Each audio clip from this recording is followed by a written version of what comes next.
Seja bem-vindo ao Justiça do Trabalho na TV. Nos últimos anos, o pedido de reparação por dano moral passou a ser recorrente nas ações trabalhistas. A questão vinha sendo decidida com base no direito civil e na Constituição, até que veio a reforma trabalhista e disciplinou o tema. E para discutir os novos parâmetros criados para identificar o dano extrapatrimonial e a sua reparação no direito do trabalho, nós vamos conversar com o ministro do TST, Cláudio Brandão. Ministro, seja bem-vindo. Obrigada pela presença em nosso programa para falar sobre esse tema, essa novidade inserida na CLT. E para a gente começar, eu gostaria que você explicasse a diferença da questão da nomenclatura. A reforma trouxe o dano extrapatrimonial. É a mesma coisa que dano moral? É diferente? Explica para a gente. Pois não, primeiro é um prazer estar colaborando com você e com todos os nossos espectadores. Veja, essa pergunta é interessante, ela deve ser esclarecida porque poderia quem viesse a ler a CLT, quando usa a expressão dano extrapatrimonial, que nós estivéssemos diante de uma nova figura de danos que pudesse ser objeto de reparação. A nomenclatura não mudou o dano em si, o dano à personalidade humana, que é substancialmente aquilo que compreende o antigo dano moral. Havia uma discussão, inclusive do ponto de vista técnico, a expressão mais correta de fato é dano extrapatrimonial, porque a expressão dano moral leva a uma compreensão equivocada de sofrimento, a ideia de estar vinculado tão somente à condição física da pessoa, quando na verdade existem dois tipos de dano, aquele que pode ser mensurado economicamente, a expressão mais ampla que é dano patrimonial, e tudo aquilo que está componente, ou que é componente da personalidade humana, integridade física, imagem, tudo aquilo que compõe esse universo de bens que a pessoa tem tutelado, mas esse universo não é objeto de reparação integral, nós chamamos de dano extrapatrimonial. Todavia, durante décadas, isso não é uma expressão comum apenas do nosso direito do trabalho, a expressão dano moral foi aquela que, digamos assim, se tornou lugar comum. Então, é o antigo dano moral, agora com a roupagem, digamos assim, mais técnica de dano extrapatrimonial, mas é o mesmo dano moral que já vinha sendo reconhecido em decisões dos tribunais trabalhistas, como é o direito civil, etc. Ou seja, não é uma nova figura, é o antigo dano moral com a nova roupagem, digamos, tecnicamente mais correta, mas não é uma nova forma de reparação. Bom, e para a gente então deixar a entrevista aqui de forma mais informal, eu posso utilizar o dano moral aqui nas perguntas, ao invés de dano extrapatrimonial? Pode, até para tornar mais simples a compreensão de quem nos assiste. Então tá, então vamos lá. Gostaria que o senhor falasse então um pouquinho da nova lei, introduzir então quais os pontos negativos e positivos que o senhor considera. Letícia, eu vou começar respondendo a sua pergunta citando uma frase que é antiga, de um jurista francês, Georges Ripert, que ele diz mais ou menos o seguinte: quando o direito ignora a realidade se vinga e ignora o direito. Então, o legislador reformista da CLT, e acho que a expressão do jurista francês bem se enquadra nessa hipótese, pretendeu mudar uma realidade como se a lei pudesse ter esse atributo. E isso se vai verificar em várias passagens da lei. Porque ela pretendeu, por exemplo, limitar a tarifação, limitar o objeto de reparação do dano moral, ou seja, os bens que são seriam objeto de reparação seriam tão somente aqueles que ela prevê, que ela CLT previu na Lei 13.467. E ela começa, inclusive, dizendo o seguinte: olha, o dano moral trabalhista só pode ser resolvido com aquilo que a CLT prevê, ignorando de forma muito equivocada todo o direito civil, toda a norma civil, que é exatamente a norma matriz do dano extrapatrimonial ou do dano moral. Então, eu vou citar um exemplo de que a realidade se vingou, que é o exemplo agora do caso do Brumadinho. Então, nós acompanhamos aquela tragédia nacional, é o maior acidente de trabalho do Brasil, é um caso que deixou centenas de famílias e talvez milhares de pessoas afetadas diretamente por aquele acidente, não apenas as vítimas, inclusive fatais, e outras que ficaram inválidas ou com sequela permanente física, outras centenas de pessoas ou centenas de pessoas com danos psíquicos que viram seus colegas de trabalho, seus amigos, seus familiares desaparecerem, alguns inclusive não localizados até hoje. Os corpos não tiveram nenhum direito a um sepultamento digno, digamos assim, mas a perda de toda uma geração de pessoas, porque isso se repercutirá nos familiares, nos filhos, nos parentes, etc. Então, esse acidente, que foi um acidente do trabalho, quero insistir nisso, o acidente de Brumadinho não foi um acidente ambiental, foi um acidente do trabalho, na perspectiva de quem trabalhava naquela empresa ou para empresas que estavam ali presentes. Então, se nós fôssemos aplicar estritamente a CLT, não teríamos, como foi feito agora, a semana passada, homologado o maior acordo da história da justiça do trabalho brasileira, mais de 1 bilhão e 700 milhões de reais, dinheiro que não paga as vidas das pessoas que pereceram naquele trágico acidente. Mas mostrou, este acordo, que simplesmente a realidade ignorou a CLT. Por quê? Porque a tarifação que você pretendeu estabelecer, primeiro os valores, segundo os bens jurídicos, e ninguém discutiu isso. Ao contrário, quando se negociou aquele acordo, se negociou a partir de uma realidade concreta, que se vingou e ignorou a CLT. Então, para nós contextualizarmos o acidente de Brumadinho e a pergunta sua inicialmente, que foi, a reforma trabalhista foi positiva? A minha resposta é não, ela não foi positiva. Porque ela pretendeu, com uma mudança radical no sistema de reparação do dano moral, tentar fazer algo que era impossível, que era a restrição do universo reparatório. Então, quando ela diz que somente seriam aplicáveis as normas da CLT, ela deixou de lado, por exemplo, o direito civil. Todo o Código Civil tem matérias como prescrição, termo inicial de prescrição, legitimidade, que são definidas essas matérias no Código Civil, que evidentemente terá aplicação. Fora inúmeras situações que podem acontecer que a gente não tem como prever. Exatamente, porque as normas do direito civil elas têm um ponto característico que é ser de conteúdo aberto, porque a realidade é mais dinâmica do que a norma pode acompanhar. E as normas têm essa característica de terem conteúdo aberto para que novos fatos serão contextualizados e o juiz decidirá com base naquelas normas. Então, digamos assim, predominantemente a reforma trabalhista nesse particular é negativa. Há algum ponto positivo? Talvez encontremos e veremos adiante que há alguns aspectos que ela, digamos assim, não causaram mal, mas eu não diria que, aliás, eu diria que majoritariamente nesse aspecto ela é negativa. Negativa. Bom, então vou aproveitar o gancho que o senhor introduziu falando desse maior acidente do trabalho ocorrido no Brasil e falar sobre essa questão da tarifação, que gerou muita polêmica, gerou muitas críticas, né, e que felizmente esse acordo então deixou de lado o que a lei estabeleceu, né? Então a reforma, como ela trouxe essa questão da tarifação, inclusive ela já foi objeto de uma mudança com a medida provisória 808 de 2017, que fixou o teto da Previdência para a reparação dos danos extrapatrimoniais. No entanto, o MP, como a gente sabe, acabou caducando e voltou então a questão da reparação a ser pautada pelo salário recebido pelo trabalhador ofendido, né? Como que essa norma está sendo aplicada na Justiça do Trabalho? A gente viu que, no caso de Brumadinho, não foi, né? Até porque se tivesse feito como é a norma, haveria aí muitas discrepâncias de valores e de indenização e acho que não teria nunca chegado a esse valor que chegou, né? Veja o paradoxo que a lei procurou criar. Vamos imaginar uma situação trágica, situação que pode acontecer no cotidiano. Estão, em um determinado momento, no banco trabalhando, o gerente da agência, um vigilante e um cliente. Numa situação de um trágico assalto, vamos imaginar que um assaltante atire uma vez e a mesma bala, atinja as 3 pessoas no braço, o gerente, o vigilante e o cliente. O cliente, o direito civil, dará amparo, plena reparação, porque está no Código Civil, que o princípio que rege a reparação é o princípio da reparação integral. Claro que nós estamos falando de dano extrapatrimonial, dano moral, então não há um equivalente econômico adequado. É sempre um arbitramento. E aí eu vou citar uma frase que não é minha, Letícia, mas vai explicar muito bem isso, que é de Caetano Veloso, na canção Dom de Iludir, que retrata muito bem o que é dano moral. Ele diz, cada um sabe a dor e a delícia de ser o que é. Então, quem recebe acha pouco porque sabe a dimensão do dano que é próprio. Quem paga acha muito porque é, digamos assim, um bem que ele não tem equivalência econômica. Mas voltando ao exemplo que citei.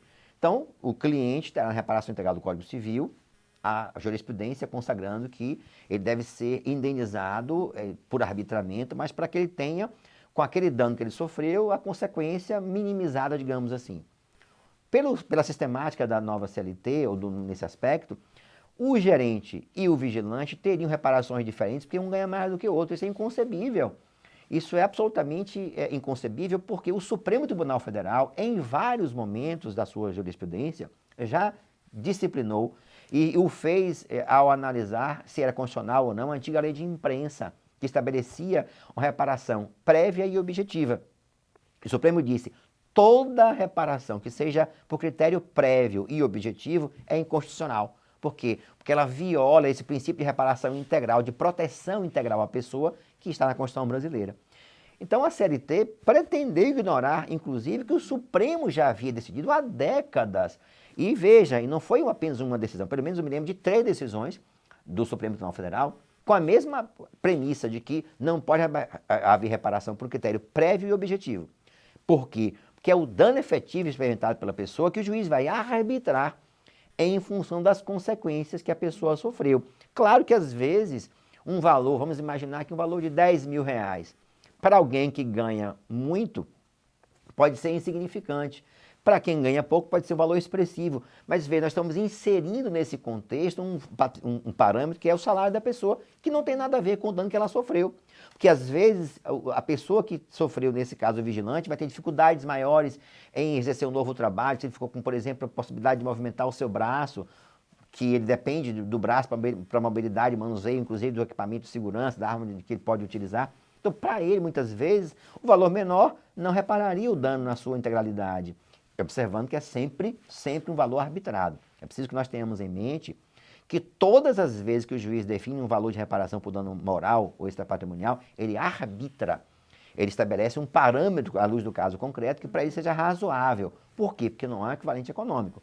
Uma coisa é um dano que eu posso obter um equivalente econômico, se é um carro, se é um veículo, uma motocicleta, um relógio, enfim, um bem material que eu posso estabelecer uma equivalência econômica, esse é dano patrimonial. Mas quando nós estamos nesse universo, que é um universo abstrato de aferição, o juiz avalia e arbitra. Claro que ele o faz segundo os parâmetros do caso concreto, mas ele não pode levar em consideração quanto a pessoa ganha, porque isso não vai interferir no valor, e vai deixar de lado o que é mais importante, que são as consequências que a pessoa sofrerá em função do dano que ela suportou. Por isso que, nesse particular, a lei peca de forma muito clara, atentando contra a Constituição. E vou mais adiante. O que a MP tentou fazer foi digamos, minimizar uma consequência do valor do salário, mas introduzir um outro parâmetro que também seria inconstitucional da mesma forma, que é a previdência, que é um elemento objetivo também, e prévio. E veja, nem em caso de morte a lei previu, deixou de fora um dano extremamente grave, que era a morte da pessoa. Como que fica nesse caso? Então imaginemos o seguinte, e o exemplo não é meu, é do ministro Lédio Bentes, citando um outro episódio, um andaime está em queda. Se a pessoa sobrevive ao acidente, teria dano a ser reparado. Se viesse a falecer, não teria dano. E o que é pior, mais ainda, que foi negar a tentativa, digo eu, de tentar negar a possibilidade que a família pudesse ter reparação do dano que sofreu, pelo dano em virtude da morte do seu ente familiar, que é algo que a lei, inclusive, diz lá, são titulares da reparação de forma exclusiva a vítima. Então, o legislador quis estabelecer a lógica do absurdo, que seria, se sobrevivente for a pessoa, dano moral haverá de ser reparado. Mas se vier a falecer, que é uma consequência mais grave, a família que sofre a consequência da perda do seu ente familiar, imagine um pai, uma mãe, um filho, enfim, alguém que tenha uma convivência próxima a essa pessoa, não teria danos a serem reparados. E o direito civil, nesse caso, inclusive, não limita a entidade familiar. Pode ser um amigo que convivia diariamente com aquela pessoa, tinha uma relação próxima de amizade, ou até um parente mais distante, mas que mantinha com ela uma relação de proximidade, de convivência, que pode sofrer um dano muito maior do que sofreria com a morte de um parente. E cito um exemplo também para contextualizar isso, para mostrar que essa realidade a lei tentou mudar e não consegue, porque ela é muito maior do que o que ela pretendeu fazer. Todos temos conhecimento de um trágico caso que aconteceu em São Paulo, de a filha se envolver no assassinato dos seus pais. Nenhum de nós, juízes, que se formos ou pessoas comuns, admitiríamos que aquela filha tivesse reparação por dano moral pela morte do seu pai. Claro que não. Então, veja, mas há situações em que nem o parentesco é tão próximo, mas se admite a possibilidade de reparação por danos causados àquela pessoa que viu o seu ente querido perecer, não sobreviver a um acidente. Então, a lei procurou criar a lógica do caos, a lógica do paradoxo, que evidentemente não tem aplicação nesse particular. Então, na verdade, a lei deve ser interpretada, o sistema ele deve ser interpretado de uma forma mais aberta, por exemplo, né? Porque o exemplo que o senhor utilizou agora, justamente, a lei fala que só pessoas físicas, né, e jurídicas são titulares exclusivas do direito à reparação, né? A impressão que dá é que deixa de lado os familiares. A sua expressão é a mais correta possível. Existe um sistema de normas que deve ser observado, esse sistema de normas. Normas que estão no direito civil, no Código Civil, no Código de Defesa do Consumidor, na CLT, mas acima de todas elas, na Constituição. Isso é um sistema nós chamamos de microsistema jurídico, que é um sistema dentro do sistema jurídico. Então, todas essas normas devem ser observadas. E o juiz não pode se limitar a uma interpretação literal da CLT para dizer que só apenas as normas contidas na CLT seriam aplicáveis a essa hipótese. Ao contrário, ele deve, e veja a minha expressão, não é uma faculdade do juiz, é um dever do magistrado, diante de um caso concreto, analisar qual norma teria maior pertinência. Se a norma estiver na CLT, aplicará a CLT. Mas se houver, naquele caso específico, a pertinência maior estiver no Código Civil, ele terá que recorrer ao Código Civil. Ao contrário, cito um exemplo do dano moral coletivo, que é uma realidade que os nossos tribunais já admitem há décadas e vem do Código de Defesa do Consumidor. E por esse artigo ficaria de fora. Ficaria de fora, o que é um paradoxo, porque o microsistema nos remete ao Código de Defesa do Consumidor para que nós tenhamos lá a base normativa que o juiz vai utilizar para reconhecer o dano moral coletivo, que é aquele dano extrapatrimonial que atinge uma coletividade de pessoas. E nesse caso específico, ninguém dirá que não existe mais, desde a CLT nova, 13467, a lei 13467, o dano moral coletivo. E eu queria aproveitar o gancho e perguntar se tem, então, o dano moral também, a lei trouxe no caso de pessoa jurídica. Na verdade, já existia esse dano moral na compreensão da moral coletiva, né?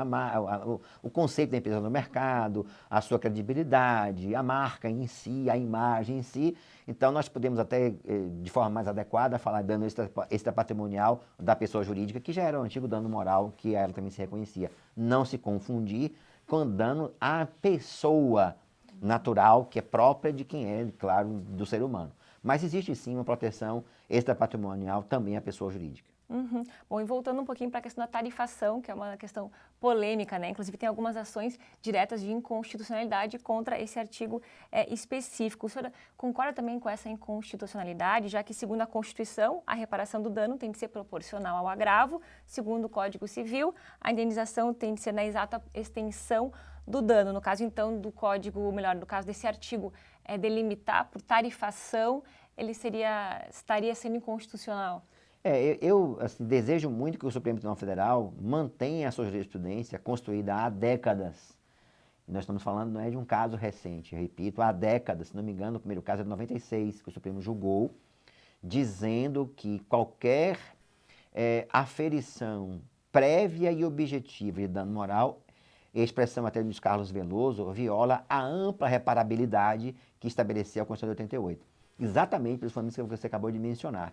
O que está em jogo ali é a proteção integral da pessoa humana. E a pessoa humana não pode ser aferida previamente por critérios objetivos. Então, eu insisto em dizer que, para mim, esta norma claramente atenta contra a Constituição brasileira, e digo isso respaldada em julgados que o Supremo Tribunal Federal já se manifestou sobre o tema, e o que se pretendeu aqui foi repristinar uma tese que já foi pelo Supremo rejeitada. Digamos assim, seria uma roupa nova numa figura jurídica já velha, que o Supremo disse, repito, insisto muito nessa afirmação, é contrária à nossa atual Constituição. Portanto, eu espero, e espero como cidadão, não espero apenas como jurista, como magistrado, mas espero como cidadão que o Supremo mantenha a sua jurisprudência, porque criará um paradoxo. Veja que coisa inexplicável. Para o cidadão comum, não haverá reparação tarifada. Ou alguns dizem nem tarifação, falam em limitação objetiva. Para outra pessoa, que seria o trabalhador, seja ele na condição que estiver vítima de um acidente de trabalho, haverá limites. Então, isso é inconcebível, já que o sistema funciona de uma maneira harmônica. Não se pode estabelecer que a pessoa humana, trabalhador, tem uma forma de reparação e a pessoa humana que não mais está vestindo o uniforme da empresa ou a roupa de trabalho terá uma reparação ampla que o Código Civil estabelece. E a Constituição Federal é a mesma para as duas pessoas. Assim como o Código de Direito do Consumidor. Sim, da mesma forma. Da mesma forma. Então, veja, eu não posso ter situações. A pessoa consumidora e a pessoa trabalhadora. A pessoa é o que interessa, é uma só. E esta pessoa é protegida por todo o microsistema, inclusive liderado, como você mesmo explicou, pela nossa atual Constituição. A gente está caminhando para o final da entrevista, ministro Gustavo, gostaria de fazer então a última pergunta. Como está sendo então a jurisprudência, as decisões dominantes em relação à tarifação na Justiça do Trabalho? Veja, ainda é muito recente. O Tribunal Superior do Trabalho não tem ainda oportunidade de se debruçar sobre esses casos, porque teriam que estar sendo aplicados em acidentes que acontecessem antes, depois da lei entrar em vigor, que, digamos assim, na condução de um processo é um tempo muito próximo para estar no TST. Existem discussões no tribunal sobre elementos objetivos de aferição do dano extrapatrimonial. Digamos assim, existe uma forma de reparação de dano extrapatrimonial, que é o chamado sistema bifásico, que vem do STJ, que é à frente de um determinado dano. Vamos imaginar um fato objetivo, a perda de um membro, de um braço. Existe a ideia de que primeiro se faça uma abordagem inicial de como o tribunal tem definido aquela reparação, um valor objetivo médio, e a partir dali, os elementos do caso concreto sejam utilizados para ampliar aquele valor ou até, se for o caso, reduzir. Por exemplo, se a vítima participou ou não do acidente. Isso é um elemento que o Código Civil prevê, dizendo que se a pessoa agiu com culpa e contribuiu para o acidente ter acontecido, embora possa vir a ter o acidente reparado, o dano reparado, porque ele agiu também contribuindo para as consequências daquele fato acontecer, aquela ação humana que gerou o acidente, a culpa será utilizada para efeito de minimizar o valor da reparação que era devida. Então, os elementos objetivos do caso concreto deverão ser utilizados pelo tribunal para aferir a extensão daquele dano, a dimensão das consequências que aquele fato produziu. E isso pode ser utilizado para mais ou utilizado para menos. Então, digamos assim, existem discussões no tribunal sobre criação de parâmetros objetivos para essa reparação do dano extrapatrimonial, que eu quero insistir muito nessa afirmação. Sempre é um valor arbitrado. Por quê? Porque não há dois elementos objetivos que sejam iguais. Não existem dois acidentes que sejam iguais. Porque as pessoas são diferentes, cada uma é objeto de sua individualidade, as consequências do acidente são diferentes para as pessoas humanas, o antecedente do acidente também é diferente, se a empresa agia de forma prudente, se agia de forma objetiva com relação às normas de trabalho, todas aquelas consequências o juiz avalia no caso concreto e veja bem, à luz da prova do caso concreto, o que dirá que cada processo tem sua história. Portanto, eu diria que o tribunal, em face da nova lei, não tem jurisprudência consolidada ainda no Tribunal Superior do Trabalho, e é claro que certamente terá que enfrentar a discussão pertinente quando ela chegar, e se depender da compreensão que tem como cidadão, seguindo o que o Supremo já disse, a tarifação não será um elemento a ser observado no caso concreto, que para mim é constitucional. Bom, ministro, foi um prazer conversar com o senhor. Obrigada mais uma vez pela presença e até uma próxima oportunidade. Obrigado a você por participar do programa e contribuir com seus espectadores. Obrigada. E assim a gente encerra o programa de hoje com o ministro do TST, Cláudio Brandão. Nos vemos no próximo programa. Até lá!